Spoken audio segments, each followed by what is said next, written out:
Well, happy Sunday. We are back aboard on the College Basketball Coast to Coast platforms live from San Antonio, Texas. And the 2025 men's Final Four national title game is now the Florida Gators and the Houston Cougars.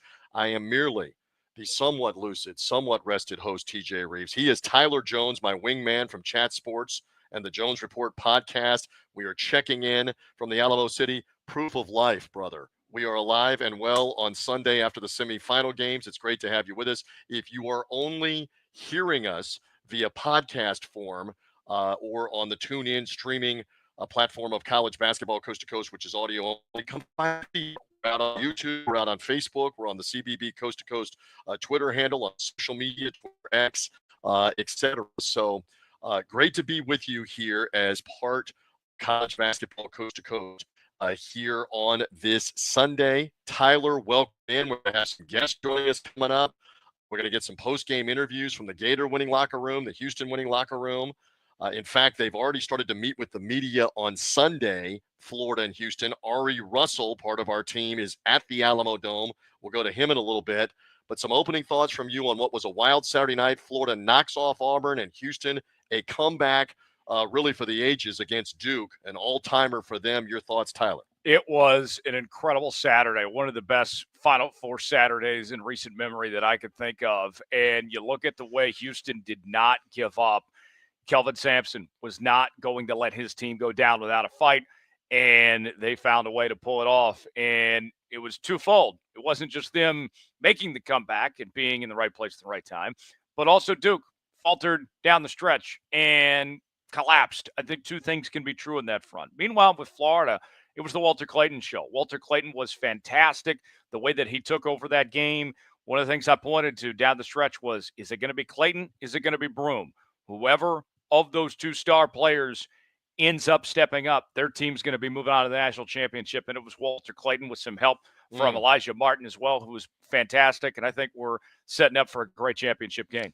Yeah, the Florida Gators, again, come from behind once again, rally in the second half. And how about this? This was making the buzz everywhere on Final Four Saturday night, Tyler Jones. Walter Clayton with the 34 points, 21 of them in the second half, is the first player in the NCAA men's tournament since 1979 and Larry Bird to have 30 or more in the Elite Eight and then 30 or more in the Final Four. So tremendous stuff, obviously, from him last night. And he's obviously a huge reason why they are still alive here at this point. So great stuff from Walter Clayton, great stuff from the Florida Gators as well as they live on. The SEC champs are now in the Final Four. Again, we're live here on this Sunday. We've got so much to talk about with Houston and Florida now meeting for the national championship coming up here on Monday night. Houston only about 2.5 hours or so away, Tyler, from where we are on I-10. We suspect most of the building, easily 40,000, if not 50,000 of the fans that will be in attendance will be in Houston red. You buy that? More than likely making the trip tonight or tomorrow to be here for tomorrow night. Yeah, this is the biggest game for that program. And how long? There will be plenty of people here that will be making the trip to represent H-Town. But I'll say this, though. Florida represented very well last night, all things considered. I don't think that they're going to be quiet by any stretch of the imagination, but it will still be a Houston home game. And they've been waiting for this. They thought that they were going to be in the Final Four in their own backyard a couple years ago. Right. Didn't happen. Last year, they thought they were going to be a Final Four team and had some injuries that got in their way. And the last time they were in the Final Four under Kelvin Sampson was in Indianapolis, where there were no fans at that many. One. So this is a big deal for Houston. Long time coming. Going to be a great atmosphere. You know who else is a big deal? Our man, Ari Russell. And he has been battling. He's been in the locker rooms, getting interviews. Ari's even been a little bit under the weather, but he's back at the Alamodome. He's a gamer. After we were there late night on Saturday night, we're back live on Sunday on College Basketball Coast to Coast on the live platforms on YouTube, Facebook, and Twitter X. And Ari Russell joins us right here as part of the live show. We're having technical fun. We're doing the best we can. We think everybody can still see us. We think you can see us and hear us. So Ari Russell, the floor is yours for a moment. Tell me what you thought about what you saw last night with a Florida win over Auburn and a great comeback by Houston.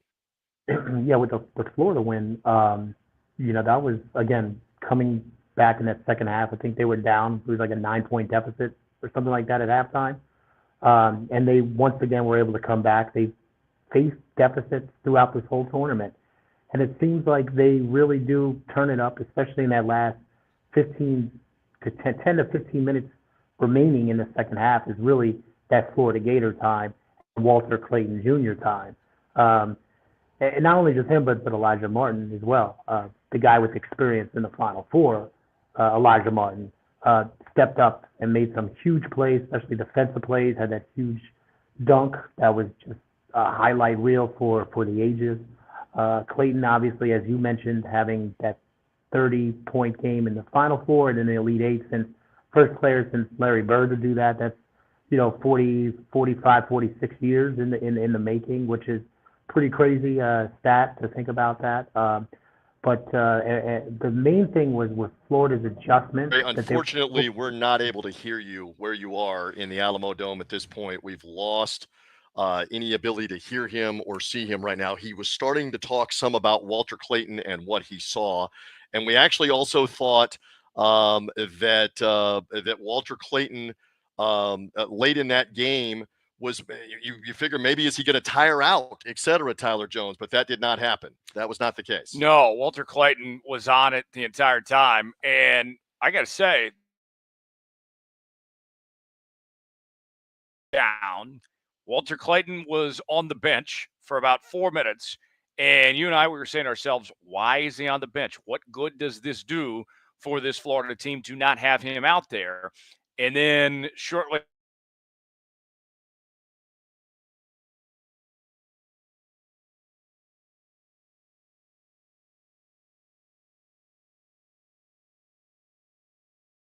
to give him that juice for down the stretch. And again, we may be having a little technical problem right now. I don't know how much of those answers you were hearing. We've been talking about Florida, their great comeback last night. The Gators now will go for a third national title, the first since 2007 when they went back-to-back in 06 and 07. Let me see if Ari Russell is able to be back with us here in a moment. If he is able to rejoin us here on the program, Ari, you can try to get back in if you're seeing us and you're hearing us here in a couple of moments as the technical stuff. We'll do the live show here from San Antonio. It's Sunday. The internet's waking up. Tyler, it got much colder in San Antonio after a Friday in the 90s. The overnight low was in the low 40s. We had almost a 35-degree temperature fluctuation here in Arizona. So maybe it's messing with the internet. I'm not sure. As we're live here on college basketball coast to coast and on all the platforms. So I want to go back to Ari here in a couple of moments, but follow up on the job that Todd Golden and his staff did. They did not give up. They featured Clayton, but their bigs played well enough, and they took advantage of Auburn making some mistakes here at the end of this one. And we do see that either Todd Golden or Kelvin Sampson will be a first-time national championship coach. And the thing about Golden, everybody's been talking about the fact that the student now becomes the teacher, that he beat his mentor and Bruce Pearl, who was on his staff many years ago.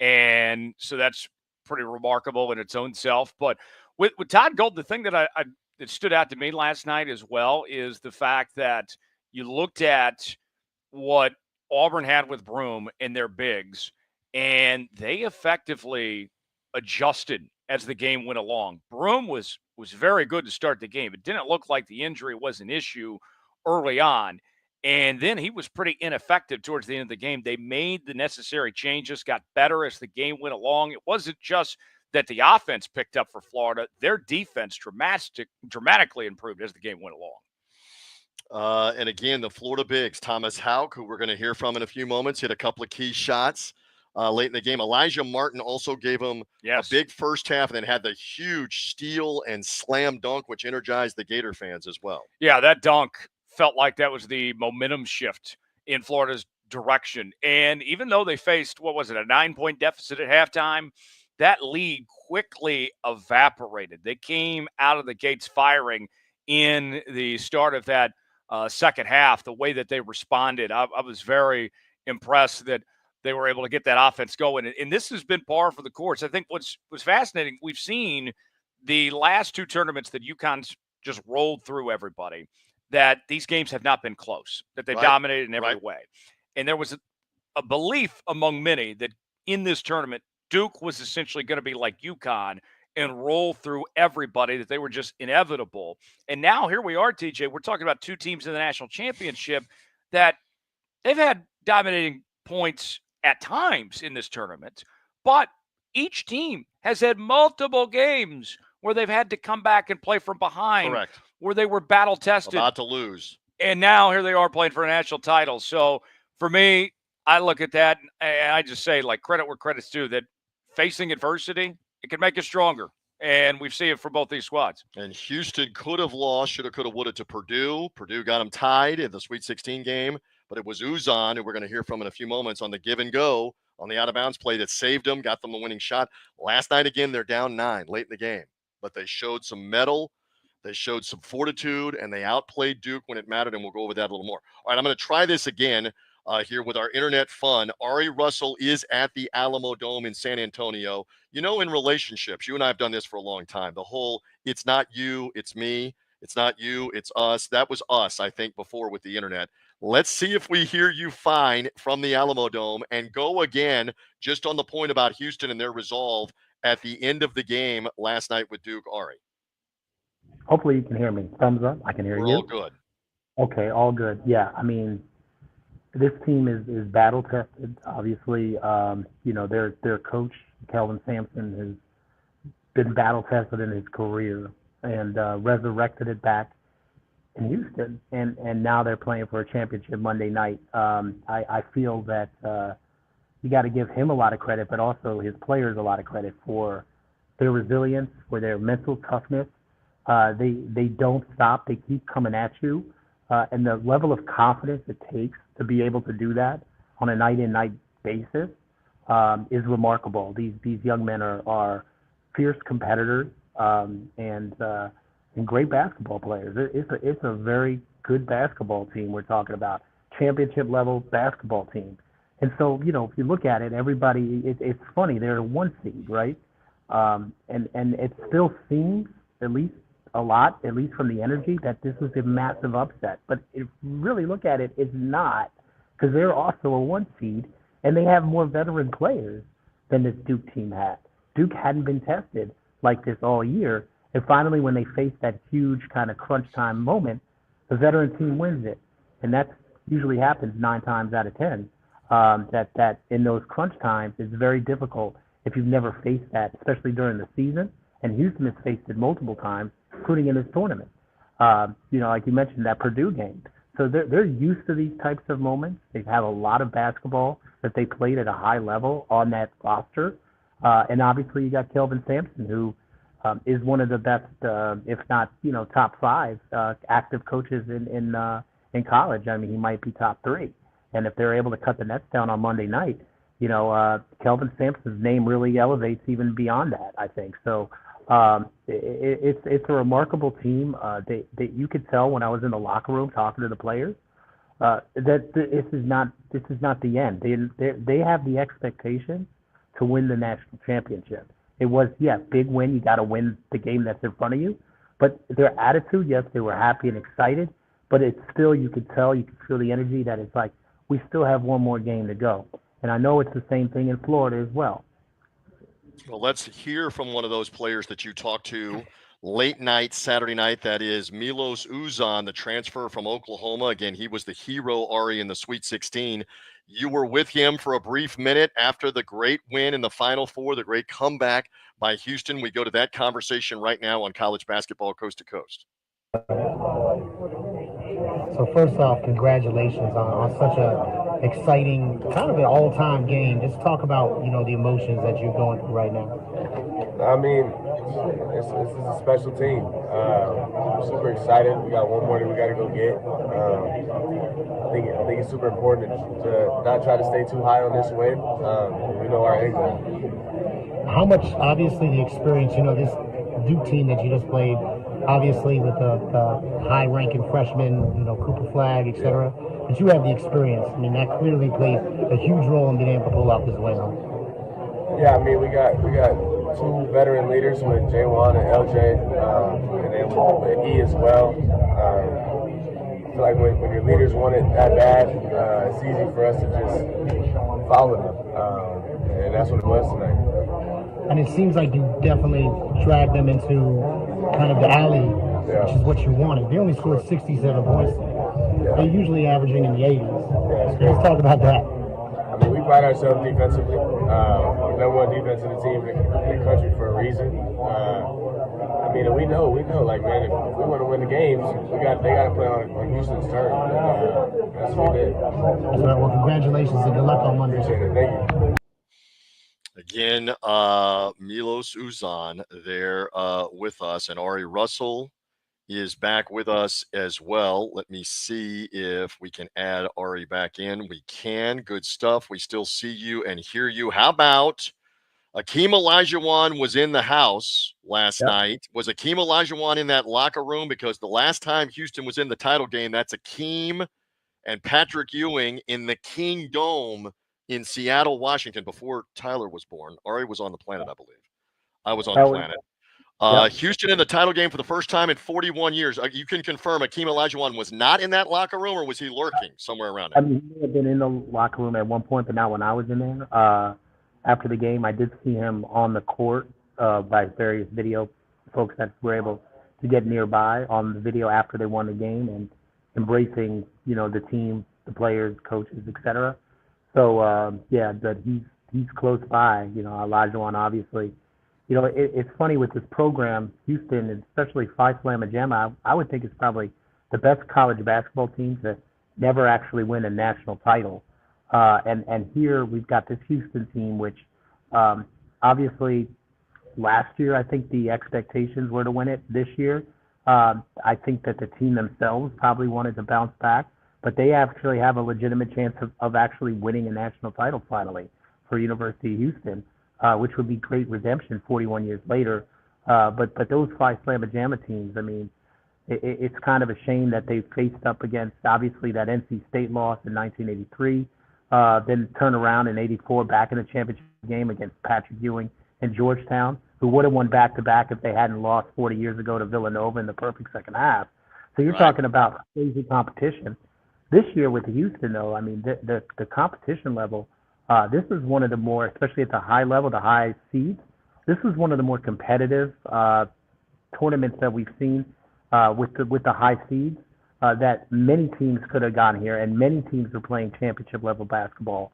The fact that Houston and Florida are here at for Monday night tells me a lot about the resilience of both of those teams this year, because they weren't facing cupcakes. It wasn't anyone, and I think a lot of us and most of the people in the media and fans included felt that any of the four teams that came in here, to San Antonio, had a shot to win the title, and all of them were worthy and championship level teams. We don't normally have that, but going back to '84, it was kind of like that, in that '80s level. So it was a shame that Houston wasn't able to win a title. They got upset huge, one of the biggest upsets ever. They've got a heck of a chance on Monday night to kind of redeem themselves 41 years later. Do you have anything for Ari Russell? You and he were out late night last night covering everything off the air. Yes. You don't have to devolve into that, but do you have anything for him on Sunday about the games last night or tomorrow night real quick? Ari, one thing we haven't touched on really much is with what happened with Duke. And one of the things you and I were talking about in our late night discussions was that we've seen that they've had these one-and-done players that were so good but come up short. And I look at Cooper Flagg last night, Ari.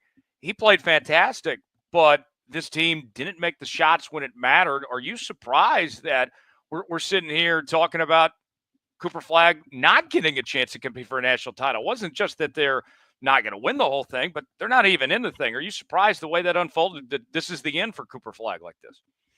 I mean, not fully, just because of who they were playing last night. And I always thought that Houston had more than a puncher's chance to win that game. I mean, this is a legit championship-level team that we're talking about.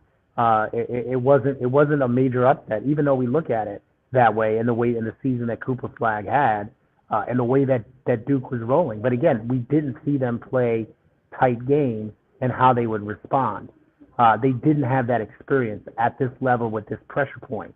So I'm not particularly that shocked I'm more shocked about the level of the collapse that they had. But again, Malawach, he was a real problem for Duke's own demise last night. He had no rebounds. He's 7'2".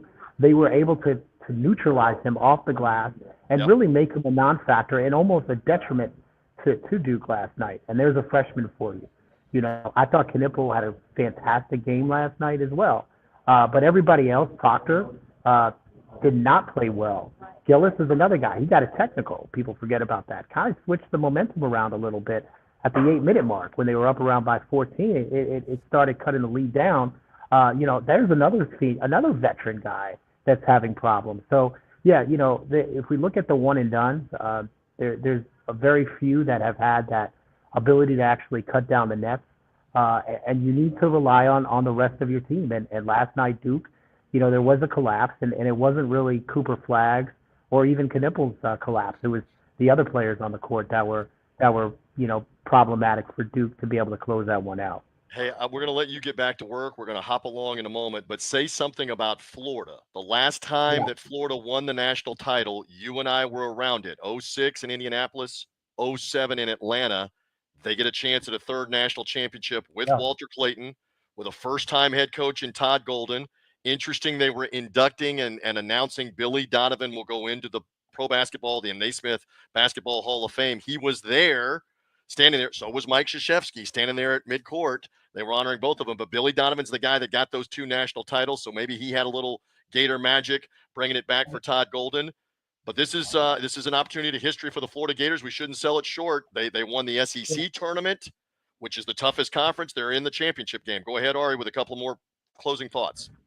A great team and probably the best constructed team that there is in college basketball. I mean, they've got the guard play. They've got the guys that can come off the bench like Thomas Haugh, who's a phenomenal player. In fact, probably saved them last night when Condon was having some problems on both ends of the court.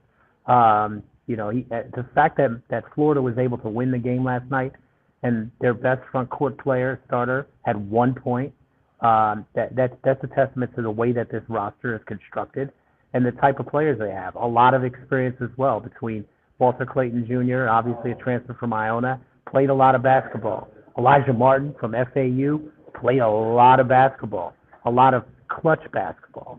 This is a great team. I'm excited for this matchup. I don't know what to call it. I don't know what to see, what to expect, because it's not one of those things where, I'm not good at calling games. I'm not good at predicting games. I'm just excited to see how it matches up because Houston has done everything in their power. Like, look at things on paper or the tail of the tape, like in a boxing match, right? The tail of the tape always kind of looks against Houston, but when you go and they're in the ring, it's a whole other ball game, man. Time to hit them in the mouth. By the way, we don't run from this. Tyler and I thought this would be Duke and Auburn, so we don't know anything either about Monday night. So go figure on that. Listen, I know you're doing a great job grabbing interviews, hustling around the Alamodome. We do see the diagram behind you that you are here, so we know you are there. You are all good. We look forward to having you as well on the preview show tomorrow at 1 Eastern, noon Central from San Antonio. Great work. Keep it up. Thank you, Ari Russell. Thank you. There you go. He is playing a little hurt and still getting it done with us. We'll play another one of his interviews in a few moments. Again, we're live on the college basketball coast-to-coast platforms on the Sunday in between the Final Four and the championship game. TJ Rives, Tyler Jones with you. Again, a lot of you seeing us here at some point, either live or later in the day. We will be back live at 1 Eastern time again on Monday, noon Central, and then after the title game, an audio-only recap on podcast and also on the TuneIn streaming channel, College Basketball Coast to Coast. So you want to be with us on all the different platforms, podcast, TuneIn, or here on YouTube, Facebook, and Twitter. We got audience comments coming in. We'll get to that in a couple of moments. Why don't we do this? You know who's been smiling ear to ear for like 2 weeks because he's got Houston in every pool, in every bracket. He's got Houston to win the whole thing, is the doctor, T.C. Martin of the T.C. Martin Show in Las Vegas. And he hops aboard from San Antonio right now. Tilt that hat down a little bit. That's an H-Town Houston Astro hat. I would have preferred a Houston Cougar hat. You couldn't come up with that, but you came up with the next best thing. It is an H-Town hat. and H-Town right now riding high with the Houston Cougars. Welcome in, Doctor. Well, I actually did have a Houston Cougar hat on last night at the post-game celebration. It was one of those gigantic ones. I believe you saw a picture of me in that. But, the guy that owns that hat was wearing it. He didn't really care for his hygiene so much. So I decided to go with the Astro hat today. I'm just going to put this out here to the audience so that they can see with the glare. There is the doctor with said hat that you sent me. But you're saying you do not own that hat. That was a rental. That was a lease with an option to buy. That was a rental. That was a rental. And a little shout out to Miloz Uzan, Las Vegas native, Desert Springs High School, and Los as we call him. Very happy for him.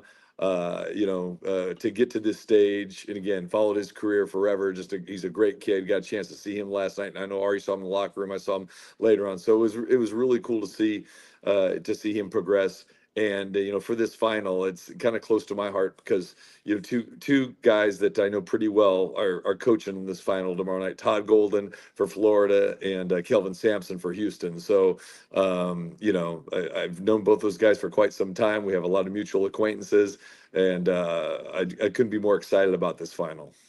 On that point, well, let's just start with this: the Duke collapse. The Houston comeback, whatever you want to call it. Where do you come down? Is it 50-50? Is it more of a Duke collapse, up 9 with 3:30 to go, up 6 with a minute to go? Where do you come down on that? I think it's 50-50, TJ, and I think it starts with Houston. It starts with the character, the grittiness that they play with.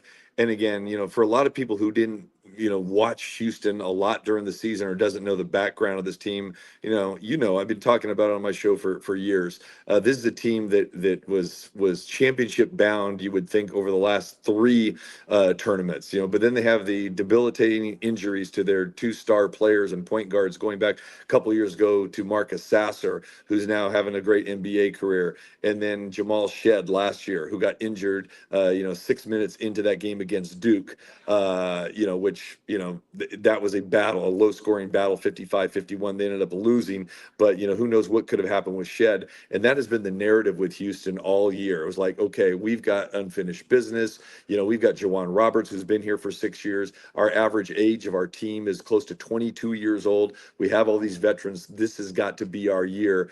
And when Roberts got injured in the Big 12 tournament, they were thinking, oh man, here we go again.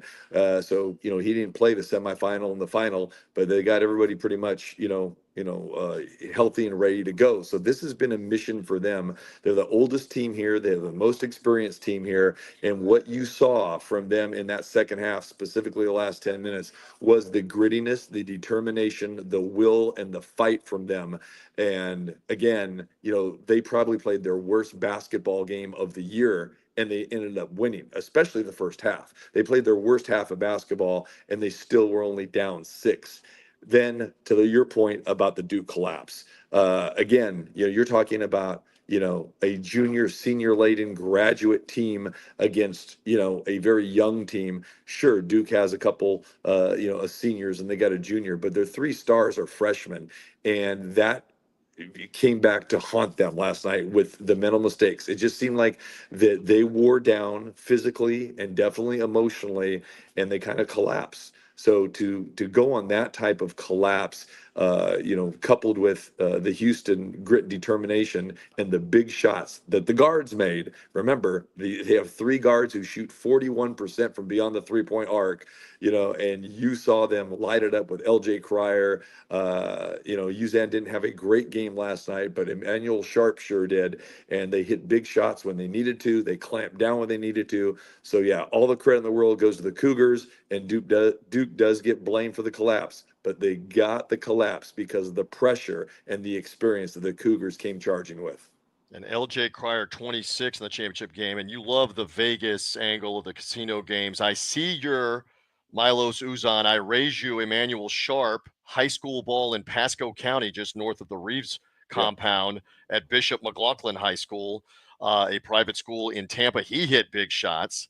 And Tyler, pick up on that. And you got something for TC Martin as well? Yeah, TC Martin joining us here on College Basketball Coast to Coast. Doc, I got to bring this up too. When I look back at that first half and into the start of the second half for this Houston team, they were struggling to hit shots inside. They were relying on their outside shooting, and that kept them in this game to open up that door for the run in the second half there. To me, I thought that was a big deal when you talk about, TC, of this team having a struggling performance and not playing well, that the outside shooting, even though the inside wasn't there, that the outside shooting ultimately kept them in this. Absolutely correct. And again, if you follow Houston, this is who they are. I mean, they've got size. They're more known for their inside presence, and those guys that they're 6'8" and thick, giving up size, to the Duke's bigs when you're dealing with 7'2" and 6'9" and 6'10". But again, the guards really have kind of carried them. They have been the difference makers. And again, remember, Houston has been in these battles, all season long. Remember, they lost 4 games this year. All right, 3 of them came in overtime, and they never lost by more than 5 points. And so you just had the feeling that if they can keep it close, they can stick around. But then when the lead ballooned up to 14, even myself, I thought it was a little bit grim. But again, they just had that grit and determination. I was seated directly across from their bench and right next to their parents and section over there, and no one was giving up hope. And you could just see that Kelvin Sampson and his assistants, led by his son Kellen, they were just encouraging them, say, "Don't get down, don't get down," because you're right. In the beginning of the game, it looked like maybe the stage might be too big for them. And, they were hearing the narrative like, oh, they can't beat Duke. They can't compete with their size. Duke's on this roll, like you said earlier, Tyler, comparing him to UConn. And that's all fair. It's very, very fair. But as the game went on, it just, especially in the second half, you could just see that momentum was starting to build. The faith was starting to build. And then they actually got some inside presence as well, too. But you're right. The guard play has carried them pretty much all year long. And those guys came up, big time last night with the big shots, especially down the stretch. We'll keep TC for just another couple moments because he had a late night last night, as we all did, and we're regrouping on Sunday live here on the College Basketball Coast to Coast platforms. If you're only hearing us after the fact via podcast or the TuneIn streaming coverage, etc., come see us on the moving pictures on YouTube, on Facebook, Twitter, etc. Look, this was not the whole game, but there definitely is a controversial moment at the end of the game. The Duke fans are still screaming about this. Now, with the preface that for about 4 decades, Duke has seemingly gotten most of, if not all of the big calls in any big game. But the foul call on Cooper Flagg on the free throw miss by Proctor, 2 big breaks for Houston. Proctor misses the front end of the 1-and-1. And then the phantom foul, I'm just going to say it, horrific call on Cooper Flagg, who's not even coming over the back of Juwan Roberts, who's backing into him, who's got his arm around him. If nothing else, that should be play on. Huge moment, because it allows now Houston to go to the other end and shoot 2 free throws and take the lead, not have to make a shot from the floor, but they get to go to the foul line because of that play. They didn't call anything in the second half. They called virtually nothing, Doctor, in the second half. It was practically the Houston Texans playing the Carolina Panthers in football for a lot of that second half, but they called that one. And so it wasn't everything, but that's a massive moment with 8 seconds left in the game, or thereabouts, about 15 seconds left in the game when that play happened. So it's a part of the narrative here at the end on Duke losing out and Houston winning the game. But Robert still had to make the free throws, yes. But TC, weigh in on that real quick as well, the controversy. Yeah, well, 2 things. Let's go back to the way the game was called in the first half, which seemed to be rather ticky-tack. And, I'd said this all week, you have to, when you're dealing with Houston, all right, you have to be aware that they're going to be very physical. They're going to play you tight, and depend on the referee crew, how are they going to call this? If they're going to call it ticky-tack, then they're probably going to be, in trouble. And we saw that first half called that way. I was glad to see in the second half that they did let them open up a little bit, and they weren't marching to the foul line like we've seen in other previous games, like we saw in the first half. But back to your point about the Cooper Flagg foul. From my angle, really, it was kind of, I'm looking down my right when it's happening, so it was kind of hard to see if it was a foul or not. But I will tell you this, my friends, remember, Houston secured the rebound. So just because that foul happened did not necessarily mean that they had the advantage. Because I will say, full disclosure, I was saying, oh no, I would much rather see Cryer bring the ball up court and Houston get into a set instead of sending Jawan Roberts to the free throw line Right on track. 53%. Seriously, Right. 53%. So I had no faith that Roberts was going to hit one or two of those free throws. Earlier, remember, he went to the free throw line and he made one, missed one, right?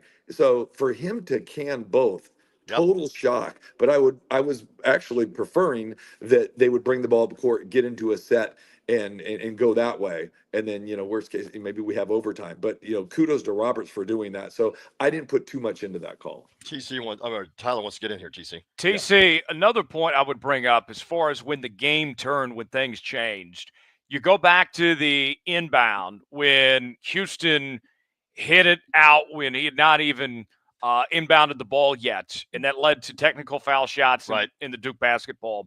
And I saw Kelvin's reaction, and he remained very calm.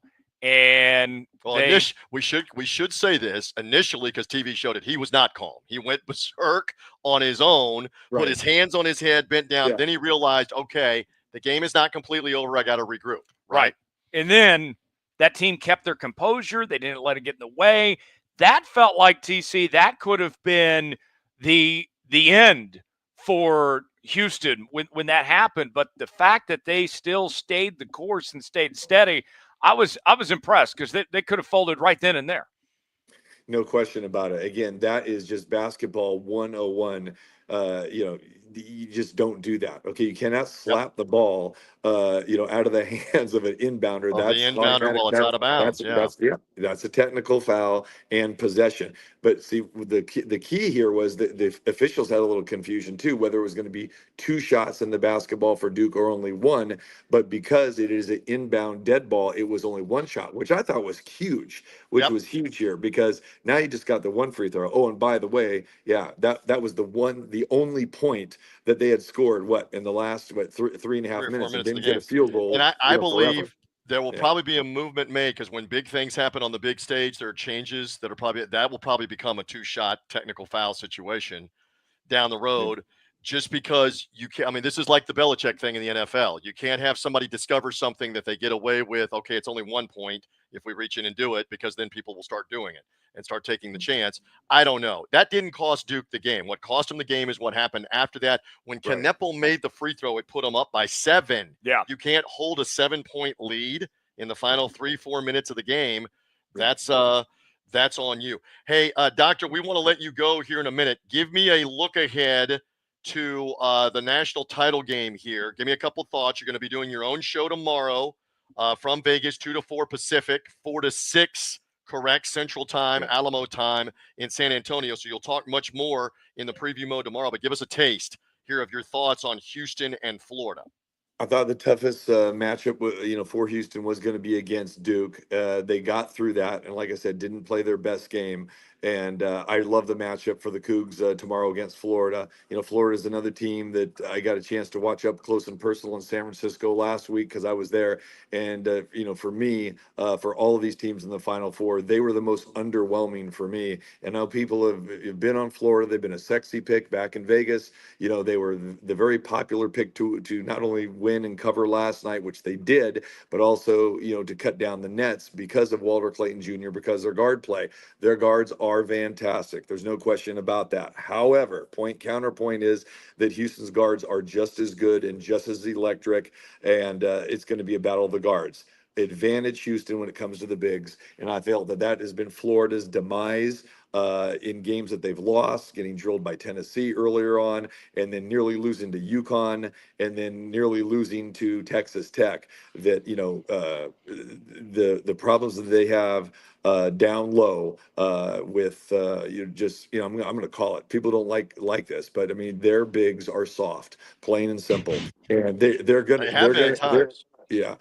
One thing I will say, because we're from the state of Florida, I did not go to the University of Florida. Mrs. Rives did not go to the I'm just University of saying, Florida. yeah. But that's We know- that's we the know weak that. Hold spot. on. They've got size, but that is Correct. their weakness. And you did say almost lost to UConn, almost lost to Texas Tech, almost lost to Auburn. They've won 11 straight games, and they won in the biggest, baddest conference in the conference tournament. You don't accidentally, you know this, you don't accidentally win these games if they're Exactly. winning. And my point, Houston's resume is better. They've won 32 of 33. They've won 18 in a row, and their losses have been by 5 points or less. But it's all about matchups, TJ. It's all about matchups. This is a outstanding matchup for the Cougars. Outstanding matchup because they can match the guards, Elijah Martin and Clayton and Richard. They can match them, point for point, as you well know, maybe even advantage use, but I'll say coin flip there, but advantage to the Houston bigs and the experience, the physicalness. And again, it's going to come down to how the officials and which crew how they call this game. It will come down to that. But I love the matchup for the Cougs. Cougs are cutting down the nets tomorrow night. You want a food bet, my friend? You've got your orange and blue on. Let's do it. Let's go. Let's go. Do it. Don't I'm be still surprised. looking. I'm still looking for the food payback on the Mountain West is going to win one or less games. In last year's tournament, they won 4. You'll pay that off at some point. But yeah, let's go again. Okay, let's go. okay. Let's go again on the national title game. Whatever We'll you try want that. to do. Anything else? TC, I got one more final point to bring up when I look ahead to that matchup with Sure. Houston, with you saying how this matchup plays to their advantage here. Florida, we know that they love the outside scoring, but Houston has been so good defending the three-point line and taking that away from teams. I see that as a big problem of Houston being able to adapt and take away their strength. Say that again, Tyler. Who's? I was saying that Florida has been so good when it comes to their outside shooting, but you look at Houston, their three-point defense is so strong that, to me, when I look at that matchup for Houston, that plays, I think, advantage Houston with the fact that they're going to be able to minimize that impact from Florida. Exactly. And we have not seen Walter Clayton, have complete games until yesterday. I thought it was great that he that's always been the running joke, is like, why is he waiting until the final 10 minutes of the game to get going? He got going great against Auburn yesterday. It was fantastic. And then again, he's fantastic. He but again, if he's not hitting those shots or he gets covered up, and again, Houston does a great job on those high screen and rolls, bringing either Roberts or Francis out, like that. And again, this is a very deep Houston team, and even Malik Wilson, who is a big guard, he comes in off the bench. He can disrupt them. So again, Florida does not like to be pressured. They do not pressure well in the backcourt. They're not going to pick you up full court. So again, this is going to be a different style of game. And then, as much as I love my boy Todd Golden, advantage Kelvin Sampson in this. But I think we're going to have a great game. It's virtually a pick'em game. But again, let's see how both teams respond after their big emotional victories. It'll be less than 48 hours when they take it. They both had to pull it out. Again, last I checked, we're in the South. Tyler's more in Dallas. The SEC is the number 1 conference in America. Just means more. Just seems to just mean more. And Florida won the conference tournament. They've been rolling ever since. Let's see if it's early line, by the way, TC. What is the early line? Big 12's Florida 1.5 right now. Florida favored by 1.5. You had something else, TC? No, I just said let's don't undersell the Big 12. Houston went through a battle too, So and I think we could agree those are the 2 best conferences, too, this season. Question. So and this is a great matchup. It's a great matchup. This is what we wanted to see. And again, like you guys said earlier, you've seen both of these teams be able to respond and come back from deficits as well. And you saw that throughout this tournament, especially last night with Houston coming back against Duke and probably the biggest and most memorable comeback we've seen. But kudos to Florida as well too. Tremendous comeback, and if Houston shoots from 2 as horribly as they did last night against Florida, they will lose. So, because I don't think the threes will necessarily fall in the same way, and they were awful from 2 last night. At one point, they were like 7 of 31 from 2. Yeah, so, again, matchups. Again, the Dukes defensively. The Dukes bigs gave them problems, no doubt. I don't see the Florida bigs giving Houston that much trouble. It's all fair in game, and again, Florida's the slight favorite. So TC's now headed to the mobile app, the window, whatever he can find. It's not legal in Texas. To get some more money down on We've Houston. already taken care of that, my friend. We've already got that, a proxy. All right, got that taken care of. All right, we're all good on that. Listen, Doctor, we will probably have some Tex-Mex at some point in the next 36 hours. Excellent work here with us on a Final Four Sunday. Let's regroup, and let's do this on Monday night for the national championship in the Alamodome, Florida and Houston. What do you say? You got it. Hey, look forward to it. Thanks a lot, guys. Appreciate you. There you go. There's Thanks, TC TC. Martin. He is on in Vegas 5 days a week, 2 to 4 Pacific time, 5 to 7 Eastern time. Always love the back and forth with him. By the way, if you're looking to go to this game in the Alamodome, by the way, the women's championship game is in Tampa at the Amalie Arena for UConn and South Carolina. What a showdown in about an hour and 15 minutes. If you know somebody trying to get tickets for the women's Final Four game, the men's title game, Florida and Houston, use TicketSmarter, the TicketSmarter mobile app. You see it on our screen if you're with us on video. The TicketSmarter algorithm is fantastic. You're going to get the best prices on the secondary market and take $20 off the order with the promo code COAST20. You see it on the screen. $20 off your order of $300 or more. What did you tell me the get-in price was? Like $180 last night late for Florida and Houston just to get in the Alamodome, to sit in the top of it? Well, the updated number is now $139. $139 for a ticket to sit in the top. If you're going to get a couple of tickets, you're going to probably, with fees and service charge, be over $300. Take 20 off with the promo code COAST20 that you see on the screen. And by the way, we suspect that half of Houston may empty out and come west on I-10 to be here. They'll have 45, 50,000 or more of the fans clad in red for the Houston Cougars. Use TicketSmarter mobile app. Save with the promo code COAST20. They are sponsors with us on college basketball coast to coast. Back to the whole Florida thing and what they've done. They won that SEC showdown last night with Auburn. Let's talk about Florida's wins at the end of the year. We can talk about Houston and the Big 12 and what Houston's done in the tournament. Florida wins at Auburn late in the year. Florida wins at Alabama late in the year. Florida wins an SEC tournament where they beat Alabama and Tennessee again in the semifinal and the championship game. They turn around and beat the two-time champs UConn in the second round. They go out west and they beat Maryland out of the Big 10. And then they beat Texas Tech out of the same Big 12, had to come back to beat Texas Tech. Now they beat Auburn again in the Final Four. Good gracious. That's a run on the 11-game win streak. Say a little more about the Gators, Tyler Jones. I've been very impressed. And we talked going into the tournament. They were arguably the hottest team in the country, and they have lived up to that billing to this point, the way that they've played. And what impresses me is that when they get down, it's not just the fact that they can overcome a deficit, but they can overcome deficits quickly. And to me, that's important when you look at this game against Houston. If Houston is rolling in this game, I don't care if we're down at the final minute and it's an 8 or 9 point game. Florida is not done until that clock hits 000. They Correct. can score quickly. They can score fast. And to me, that's what's going to give them a chance in this game still, is the fact that they have that quick scoring ability. Will it play off? We'll find out. And again, this guy may not let them lose. Walter Clayton, 30 or more in each of the last 2 games, the Elite 8 game and the Final Four game. He is the first player since 1979 and Larry Bird to have that feat in back-to-back games. He's the first player in any Final Four semifinal Saturday to have 30 or more in a game since Carmelo Anthony, 2003. How about that? And that freshman led Syracuse to a title win from last night. All right, so speaking more of the Gators, the team that will play Houston again, Ari Russell was inside that Gator locker room late night, Saturday night, after Florida's win over Auburn. Thomas Haugh, who hit another couple of huge shots for Florida in the second half of the game. Big, they could go out on the perimeter and make some shots. One of the contributors to Todd Golden's team. Let's go to Ari's quick conversation with Thomas Haugh in victory for Florida. Congratulations on the win. I mean, talk about the adjustments that were made to really shut down Zoom in the second half. Yeah, our coaches kind of got on us a little bit. So us as bigs, we weren't doing a good job being physical with them. And, we need to be – that's one of the guys we need to be physical with. He's wedging us under, getting to his left hand, getting to his right shoulder. And, I think the second half we did a good job eliminating him to that. And, we got the win again. And talk about, the hustle and 50-50 balls. It seemed like you did a good job in that second half in particular to get those 50-50 balls and how important it was in the outcome. Yeah, that's huge. Those 50-50 balls, those tip passes and stuff like that, it just adds up in the end, And I think this team all year has been really good at getting those. Okay, well, congratulations. Good luck Monday. I appreciate it. Again, Thomas Haugh, part of that Gator bunch. A lot of it was Walter Clayton, yes, but they still have other guys, Elijah Martin, that can make the outside shot, Haugh that can make the outside shot, Condon, the Australian, can step out.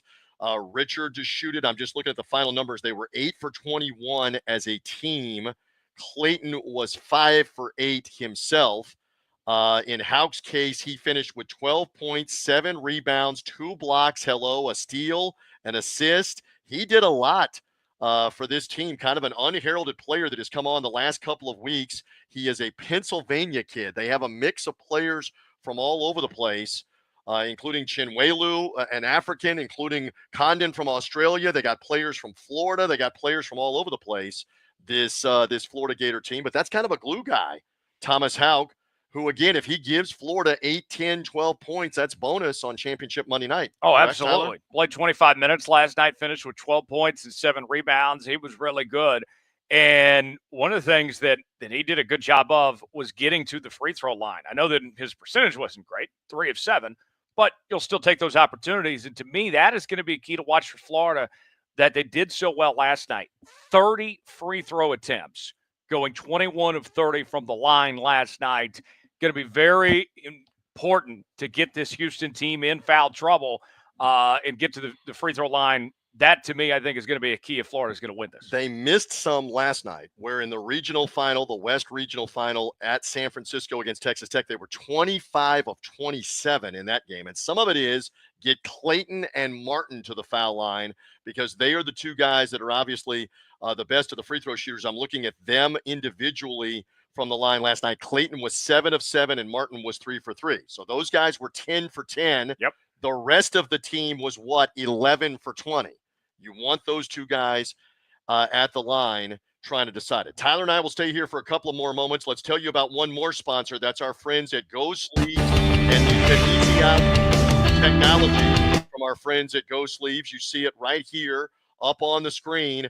Those knee sleeves and elbow sleeves and calf sleeves, they've got that kinesiology technology. What does it do? It helps with blood flow. And by helping with the blood flow, it helps you with 2 important things: recovery time and soreness, being able to bounce back quicker, manage your pain, etc. If you are, again, a weekend warrior, a runner, a biker, you're going to see this on our video right now from Go Sleeves. If you play pickleball, if you are a triathlete, a mountain climber, whatever you do, any athletic endeavors, the knee sleeves, the elbow sleeves, the calf sleeves, a golfer, a tennis player, utilize Go Sleeves and the kinesiology technology. It is go time with Go Sleeves. And by the way, we also have a promo code from our friends at Go Sleeves as well. And that is gosleeves.com/TJ. Get your discount on the product. Go check out. They've got a new product coming out online, Tyler Jones, that is a pair of shorts for your hamstrings, the kinesiology tape for the hamstrings, as well as the lower back, all in the pair of shorts that they have. Prototype there on the website. Go see that. An ankle sleeve, an ankle brace also in the offing coming up. GoSleeves.com/TJ for the discount. They are sponsors of what we're doing here on college basketball coast to coast and the platforms and live coverage from San Antonio. Do we have a final thought or two on Sunday before you and I go find some lunch and get ready for Championship Monday? Tyler, what do you think? Man, I cannot wait till Monday night. We're looking at this matchup between Houston and Florida. I think you got 2 teams that are coming in, playing some terrific ball beyond just what we've seen in March. They've been so good and coming from 2 strong conferences as well. I think that when we talk about getting here and what it takes to get here, both of them have been battle tested all season long. I go back to Houston and point to the game against Kansas, against my own school, and I saw firsthand at Allen Fieldhouse, overcame 2 6-point deficits in less than a minute and won that game. And last night, I was having flashbacks to that game of that horrific memory, but they were prepared for that moment. And when I look at Florida, same thing of what they've done in this tournament of overcoming those deficits here. I feel like, TJ, that I would be surprised if either team rolls one another. I think we're setting up for a terrific championship game, and maybe we get another overtime matchup. We've only had one overtime game this tournament so far, that Texas Tech-Arkansas game. That was great. And again, for the Houston Cougars, we were talking about this before. Ari was making mention of it earlier on college basketball coast to coast. They were in the Final Four 3 years in a row, 82, 83, 84. I got to catch you up on YouTube and on Google on this. They lost to Michael Jordan, him, and North Carolina in the Superdome in the Final Four game. They then lost to Jim Valvano's NC State team, Derek Wittenberg, to the late Lorenzo Charles. Was it a pass? Was it a shot? for the dunk in Albuquerque, New Mexico, the late Jim Valvano running all over the floor looking for somebody to hug. Well, they were right back in the title game in 1984 and lost to Georgetown in the Seattle Kingdome, which doesn't exist anymore. Patrick Ewing against Akeem Olajuwon, which became the Knicks and the Rockets for so many years in the NBA. That's the last time that Houston's in a title game, is 1984. So it has been a bit. Florida, again, as a program, last in the title game in 2007, going for a third national title. They won it in 06 and in 07. That Florida team, to T.C. Martin's point, much tougher inside with Al Horton, with Joakim Noah and a couple of other bigs that could bang, could block shots, could rebound. I don't know that this Florida team is tough enough to get into a bang-it-out game with Roberts and Tugler and the rebounding inside forces of Houston. We will see, but that's what's on the line tomorrow night. Final thought from you? I think that when you look at tomorrow's game too, you have these two different teams that want completely different styles of this game. Florida wants this to be fast-paced. They want to turn this to a shootout. If it does, Florida wins.